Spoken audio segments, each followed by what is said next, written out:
ก็สบายดีPFC ทุกคนเนาะบ่ว่าจะเป็นทางภายในหรือว่าต่างประเทศเนาะสบายดีเบิร์ดสุขคนเด้อเนาะยินดีต้อนรับสู่บ้านสองเมนูบรรณาคือเก่าผมก็ต้องปลื้มคือเก่าเนาะทุกคนมื้อนี้เนาะเป็นมื้อสุดท้ายที่ว่ามายามบ้านเนาะทุกคนท้ายอาทิตย์เนาะและมื้ออื่นแม่น้องปลื้มจะได้กลับไปวิระบุรีเนาะทุกคนเมืองวิระบุรีแขวงศรีสะเกษไปสอนเหมือนเดิมเนาะยังเหลืออีกเดือนปลายเนาะเดือนกัวถ้าก้าวขอเดือนมีนานี่ก็เหลือเดือนปลายเท่านั้นเนาะแต่ว่าก่อนสิกลับมื้อนี้น้องปึ้มก็สิได้ไปหาของฝากของต้อนเนาะทุกคนให้น้องๆเนาะน้องปึ้มน้องสาวน้องปึ้มแล้วก็เอื้ออยู่ทางพุ่นบอลน้องปึ้มไปอยู่น้ำเนาะของฝากก็บ่แม่นยังใกล้ดอกทุกคนของอยู่ในสวน เนาะอย่าฮู้บ่แม่นยังของฝากน้องปึ้มนะเดี๋ยวเราไปเบิ่งทำการเนาะทุกคนเนาะคำมายามแรงเนาะอันนี้ก็จะเป็น5 โมงแล้วเนาะทุกคนตะเวนก็กำลังจะตกเนาะแดดกำลังจะหายแล้วลมอากาศเย็นเหมือนเดิมลมคือมือวานนี่เลย อุปกรณ์ของเฮาก็คือกระถุงน้องปึ้มเอิ้นกระถุงเด้ออันนี้ฮะบ่ฮู้ว่าทางPPFC หาเอิ้นว่าอีหยังกระถุงกระตากระถุงใส่นั่นใส่นี่ผู้บอกน้องปึ้มเสียไปใส่หยังน้องปึ้มเสียไปใส่หมากฝรั่งเนาะทุกคนหรือว่าบักซิดานั่นเองเนาะมันบักซิดาที่ว่าต้นน้องปึ้มตัดไปสุดก่อนนี่เนาะที่ว่าตัดคลิปตัดต้นบักซิดาไปนั่น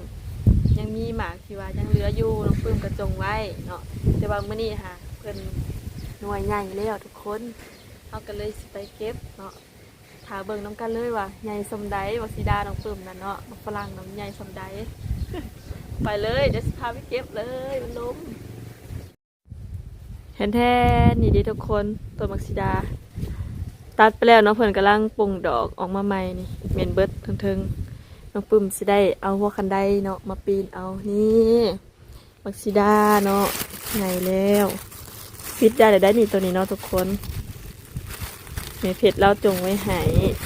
เอามือฝากน้องเนาะน้องบุ้มแบมน้องบุ้มกับน้องแบมผมตัวใหญ่อยู่เทิงผมทุกคนอันนี้หายังใหญ่น้อยเดียวได้ใหญ่อยู่เทิงผมว่าตัวเปลือกสิว่านี่เป็นเริ่มขาวออกแล้วทุกคนก็สิได้บิดได้เนาะนั่นนี่ข้าเบิ่งก่อนหมากที่ว่ากำลังอันนั้นก็มีกำลังปุ่งมาพอดีเขาก็จะเอาธงยางตัวนี้ไปอันห่อเพิ่นอีกเนาะตัวนี้นี่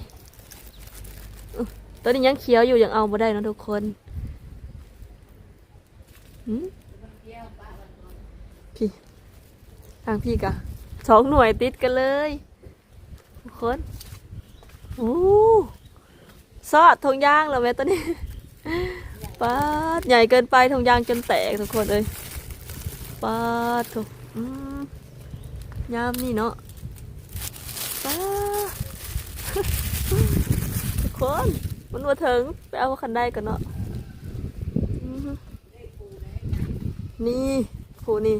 ก้นเพิ่นจากอันนั้นเลยเนาะแต่ว่ากินได้แต่ทางเทิงป้าตัวเดี๋ยวเราเอาอันนั้นมาเบิ่งน้ำกันหน่วยใหญ่อลี หน่วยใหญ่อลีนี่ค่ะทุกคนนี่นะป้าโดยละครึ่งโลผู้ใดเก็บแต่ละเทื่อนะทุกคนสุดยอดมากว่ะสุดยอดหลายเนาะป้าเอาไปเอาคันได้ลงมาพาทุกคนมาเก็บมาเด้อมากินหมักฝรั่งมีบ้านน้องปื้มก่อนสิเบิดปะ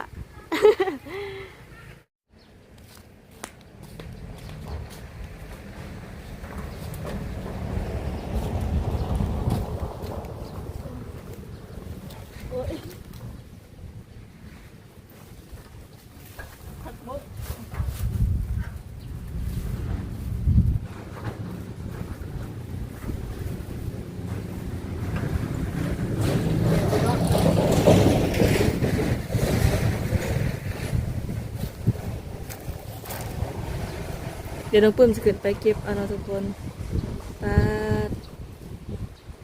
นี่แมนผักบงเด้องามนี่ผักบงนี่ปลูกให้ไก่เนาะ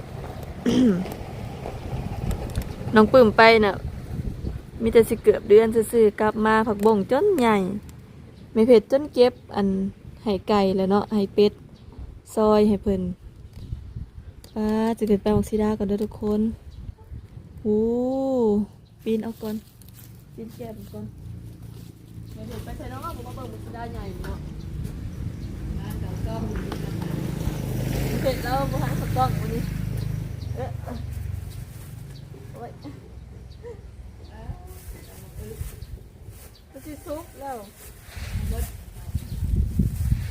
ย่านมีเป็นเหตุแล้วป๊อตุ๊บย่านมีก็ได้มายืนให้โทรศัพท์เอาย่างจนขาดเดี๋ยวเก็บเอาปิดเพิ่นยันน่ะ โอ้ยเนี่ยอันนี้เต็มกำมือน้องปื้มทุกคนผู้เบิ่งแน่ใหญ่สำไรนี่ปิดเลยเนาะอันนี้เพิ่นเน่ามันสูงเน่าก้นเสียดายนะพวกใหญ่ต้นๆผู้เต็มมือตัวนี้นะกินได้ตัวนี้นะเอาป่าตัวมันดำออกถิ่มเอาไว้เอาแนวเนาะรอดแกงแล้วหั่นเปื่อยๆอ้อว้าทุกคนเต็มกำมือเลยตัวยามแรกก็ยังมีน้ำอยู่บนนี้เพิ่นจะเป็นแมงเนาะกับปัดปะโดนแหน่ตามอันนั้นเพิ่นเลยเนาะโอ้มีได้บ่นี่มันเขียวบ่ได้สิปีนเอาเด้อคุณเจ้าเด้อ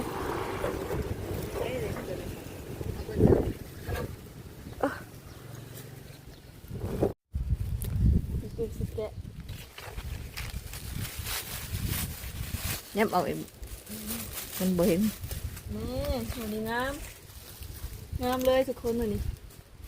จุดเลยโอ้ยเต็มกำโอ้แกะต้นก่อนมันควรสิถ่ายรูปเป็นกันถ่ายรูปไว้เป็นความทรงจำดอกไว้ทำยานเลยเผาแล้วได้แล้วคนแข็งอยู่บ่ แข็งตัวนี้ปาดก้นออกได้เนาะเป็นดำซื่อๆแต่ว่าเขาปาดออกได้ทางในยังดียังกรอบๆอยู่เลยป๊อโอ้ my god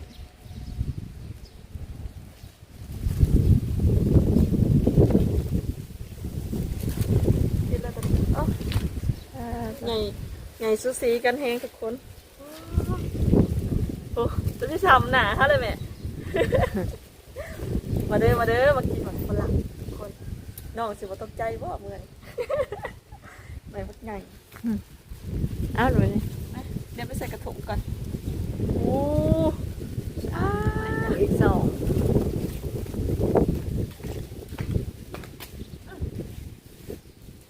โอ้ยยังไงมักไข่ จุกนะ ได้จะนี่ เอาเลย จะกระปาดกินพร้อมจะกระได โอ้ยยำบ่ได้ เผ็ดยำยากไปเด้ จุงให้เตี้ยมังหนึ่ง เอาไว้พี่สมบูรณ์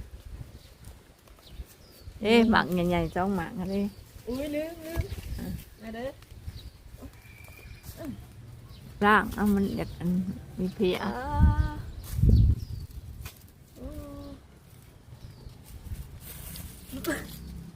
ปงลงก้อนอัน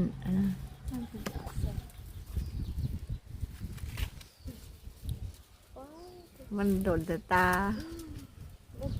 ไปล่างเอามันอยากเป็นเพียดึงเอาแล้วก็นะใหญ่ บอกว่าเป็นขากินเขาดึงมาได้ โอ้ได้หมากอยู่ได้นั่งกันอยู่ตีอันหนึ่ง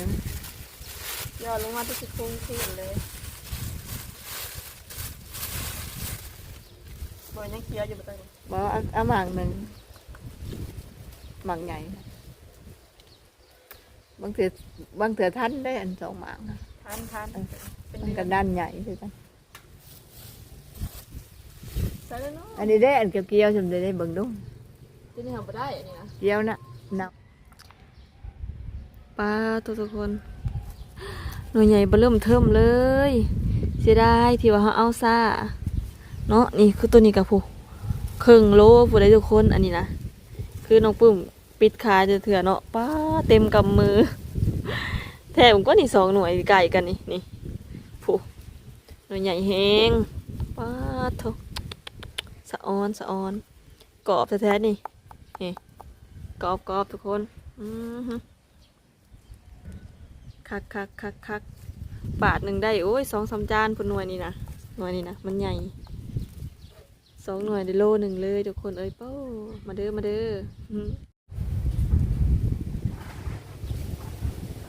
ว้าหน่วยใหญ่ลิยักษ์ใส่กล้องแท่งใหญ่ทุกคนโอ้ยตื่นเต้นน้องปื้มตัดออกเนาะเพิ่นกำลังปรุงใหม่เนาะทุกคนบ่ไปแล้วเฮาเอาก็ได้ไปแล้วเฮาสิตัดเอาดอกเผ็ดทั้งย่างมาให้หอมสิดาใหม่โอ้ยลมเอ้ยแป๊บนึงให้ปล่อยลมคลิปก่อนยอดมากให้เบิ่งกันเด้อทุกคนโอ้โหสมหน่วยใหญ่จอนทอดสำหัวเถอะสำหัวเล็กน้อยไงจนเทิดอยู่ว้าวอุดมสมบูรณ์แท้นั่นดำกับว่าเป็นยังคนบ่ได้เน่ายังกินได้อยู่คันกอกๆแล้วมันยังกินได้เนาะทุกคนป้าทุกคน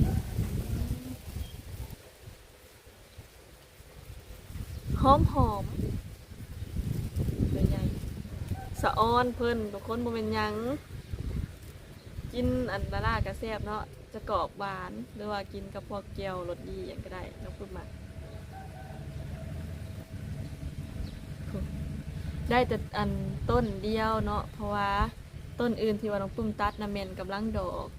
ส่วนต้นนี้เมนเพิ่นมีหมากเลือกมาแต่ก่อนอยู่แล้วเนาะก็เลยได้พอ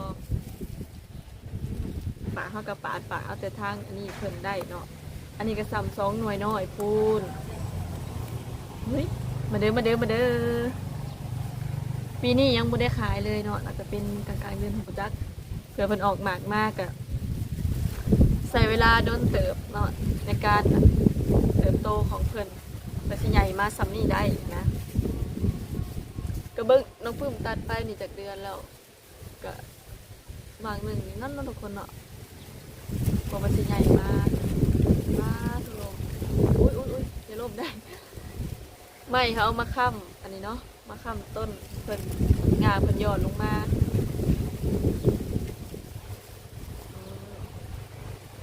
ก็หลายตามยามเพิ่นเนาะถ่ายามฝนน่ะก็สีขาวอดสวยงามกว่านี้เลยทุกคนอันนี้เพิ่นแดดเนาะ UV หลายโพดโอ้ยซ้อนเอาทุกคนเฮาเก็บแล้วแหละเนาะมื้อนี้พามาเก็บมักซิดาก่อนสิกลับไปฝึกสอนคือเก่าเนาะกับเมืองเฮียนเนาะหลายๆคนก็สงสัยว่าน้องปื้มถ่ายคลิปอยู่พุ่นน่ะคิดว่าน้องปื้มอยู่บ้านเนาะแต่ว่าน้องปื้มถ่ายอยู่พุ่นบ่แม่นเนาะน้องปื้มยังบ่ได้กลับบ้านเนาะหาก็สิได้กลับมาช่วงอาทิตย์ที่2ที่3นี่อาทิตย์ที่3เนาะทุกคนแต่ว่าถ่ายอยู่หั่นน่ะก็คือบัดนี้ก็น่าจะอยู่พุ่นเลยเนาะบ่ได้กลับมาบ้านจนกว่าจะฮอดเดือนเมษาเนาะกลางเดือนเมษาเพราะว่าน้องปื้มกลับมาเมียนถึงช่วงใกล้สิฮอดมือสงกรานต์เนาะทุกคน